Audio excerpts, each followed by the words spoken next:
Les quotidiens aujourd'hui encore s'accrochent à la récente visite de l'ancien chef de l'État à l'aéroport de Tourou. Visite qui fait polémique et qui a suscité la réaction du gouvernement. Le Meilleur évoque un activisme maladroit de l'ancien chef de l'État et se référant aux déclarations du ministre des Travaux publics. Le même quotidien met en manchette, le ministre Hervé Khékhoumé répond à Boni Yayi et le met à sa place. L'informateur trouve qu'en raison des irruptions intempestives de l'ancien président sur les chantiers de l'État, Yayi dans le collimateur de la rupture. Cette visite de Boni Yayi à Tourou et la réaction du ministre Khékhoumé ont déclenché des attaques et contre-attaques entre yaïstes et talonistes. C'est en tout cas le constat du journal Le Progrès qui ironise à sa une la drôle de guerre de Tourou. L'affiche du jour rejoint Le Progrès dans ses analyses et parle, lui, de passe d'armes entre partisans de Yayi et de Talon.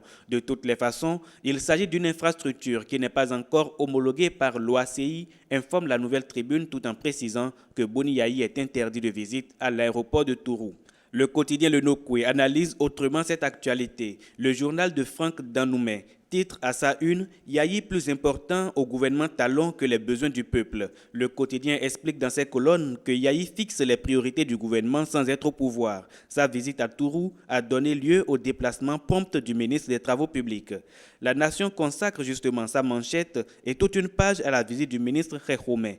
Le quotidien de service public relève dans sa parution les défaillances techniques sur le site et souligne l'interdiction de visite sur le site pour raison de sécurité. Visite avec en prime les bénédictions du roi de Tourou et des soutiens politiques, nous explique la Nation sous la plume de Josué Menkhouenou. Accusé d'être aux côtés de Boni Yayi à Tourou, le maire de Parakou dément formellement, rapporte Le Meilleur.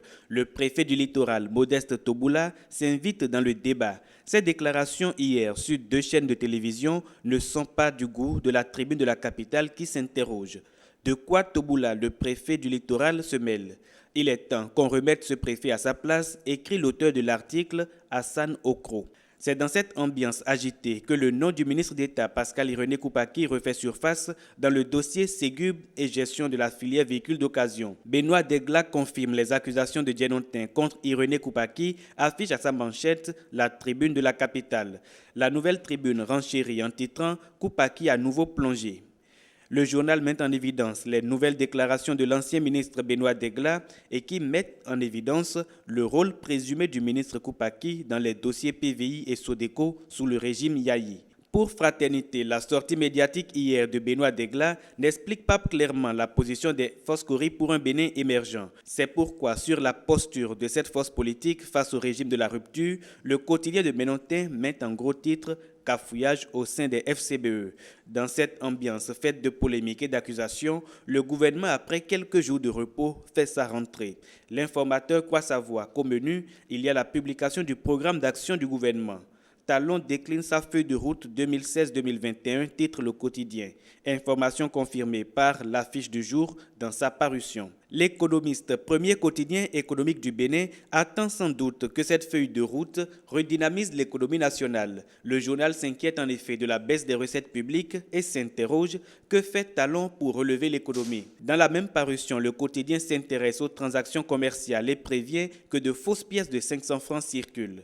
Bonne nouvelle pour les sinistrés de Dantokpa. Le commerce reprend pour eux. C'est Le Progrès qui donne cette information en titrant « Les 800 boutiques livrées ce jour ».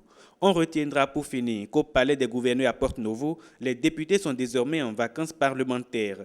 C'est une information du quotidien Nokoué. Autrement dit, les travaux de la 3e session extraordinaire de l'année 2016 sont achevés. Le Meilleur nous renseigne que près de 127 milliards de francs sont mis à la disposition du gouvernement. Alors qu'on pouvait se réjouir de cette information, l'affiche du jour vient émousser cette joie en présentant le portrait d'un Parlement de plus en plus enclin à la corruption.